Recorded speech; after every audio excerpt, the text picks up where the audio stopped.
आज मैं एक चीज़ शेयर करती हूँ। मेरे एक टीचर ने एक बार मुझसे कहा था कि अगर कोई एग्ज़ाम 12th क्लास के बाद है या 10th के बाद कोई एग्ज़ाम है तो उसमें सिलेबस ग्रेजुएशन का थोड़ी ना आ जाएगा। 12th तक जितना भी सिलेबस होता है किसी भी चीज़ का जो पढ़ाया जाता है, एक डिज़ाइंड सिलेबस, वो उसके अंदर ही आएगा ना। तो क्यों ऐसा होता है कि लाखों बच्चे बैठते हैं, लाखों की भीड़ बैठती है और क्रॉस नहीं कर पाते हैं, क्वालिफाई नहीं कर पाते हैं? उसका सिर्फ एक रीज़न है। उसका दोष आप अपने बच्चे को बिल्कुल ना दें, क्योंकि आपकी बहुत बड़ी ये गलतफहमी है कि आपने 7th 8th तक तो बच्चे पे ध्यान नहीं दिया है ना। अब वो क्या कर रहा है, वो क्या पढ़ रहा है, वो स्कूल में क्या कर रहा है, आपको पता ही नहीं है। फिर आपको ऐसा लगता है कि अब 9th क्लास में आके हम जाने कौन सा ट्यूशन लगा दें, कौन सा कोचिंग करा दें, वो कोचिंग घोट के पिला देगी।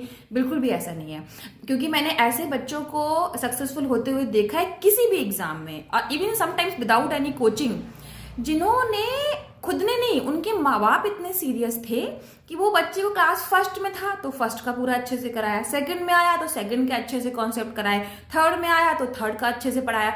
आप केवल क्लास वाइज उसको सिर्फ पढ़ाते जाइए। जिस क्लास का जितना सिलेबस है ना, आप सिर्फ उतना पढ़ाइए, है ना। और जब उसकी छुट्टियां होती है ना एक क्लास के बाद, तब आप ये देखिए कि क्या बच्चा है, क्योंकि बहुत सारे चैप्टर ऐसे होते हैं जो स्कूल में नहीं पढ़ाए जाते हैं, वो छोड़ दिए जाते हैं। आप उन पर भी ध्यान दीजिए, क्योंकि हो सकता है वो कभी आगे आए, क्योंकि सिलेबस में तो वो थे ना।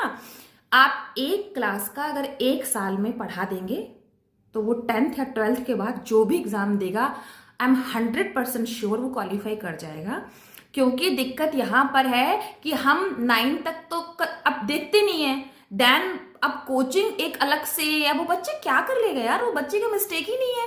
वो इतने साल पीछे की चीजें क्लियर करे या उस सेम क्लास का करे, क्या करे, है ना।